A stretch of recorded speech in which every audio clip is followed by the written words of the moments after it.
শুভ দুপুরের শুভেচ্ছা জানিয়ে আমি যথাসময়ে হাজির হয়ে গেছি অফিস বাবুর থালি নিয়ে। আজকের প্রথমেই অফিস বাবুর থালিতে দিয়ে দিয়েছি সাদা ধোঁয়াটা ভাত, একদম গরম গরম। আর ঠিক পরেই দিয়ে দিয়েছি কাতলা মাছের তেল ভাজা, আর দিয়ে দিয়েছি কাতলা মাছের মুড়ো দিয়ে একটা চচ্চড়ি পুঁই শাকের, যেটাকে পুঁই শাকের ঘন্টও বলে। এর মধ্যে আমি দিয়েছি কুমড়ো, আলু, বেগুন আর কাঁচা লঙ্কা চিড়ে, আর দিয়ে দিয়েছি মাছের মুড়োটা।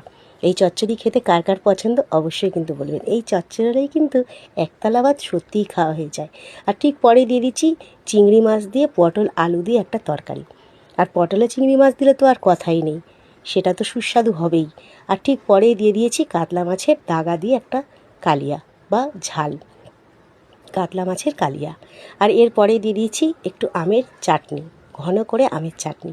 আর দিয়ে দিয়েছি সেই বিখ্যাত আম দিয়ে, কচু দিয়ে, কুমড়ো দিয়ে, আলু দিয়ে, চিংড়ি মাছ দিয়ে টক। এটাও রেসিপি আমি দিয়ে দেবো, আপনারা চেয়েছেন এই রেসিপি একজন, তো দিয়ে দেবো। এই টকটা কিন্তু ভীষণ ভালো লাগে এই গরমে। আর দিয়ে দিলাম কয়েক টুকরো শসা, এক টুকরো লেবু। এই ছিল আজকের অফিস বাবুর থালি। কেমন লাগলো আপনাদের অবশ্যই কিন্তু জানাবেন। আমি অধীর আগ্রহে আপনাদের সুন্দর সুন্দর মন্তব্যের অপেক্ষায় থাকি। সবাই খুব ভালো থাকুন, সুস্থ থাকুন, আগামী খুব ভালো কাটুক এই কামনা করে আজকের মতো বিদায় চেয়ে নেব।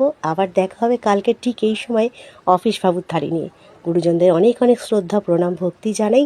ছোটদের জানাই অনেক অনেক ভালোবাসা, শুভকামনা। সবাই এগিয়ে চলুন, একে অপরের সঙ্গে যুক্ত হয়ে সুস্থ থাকুন, ভালো থাকুন, প্রভুর কৃপায় মঙ্গল হোক।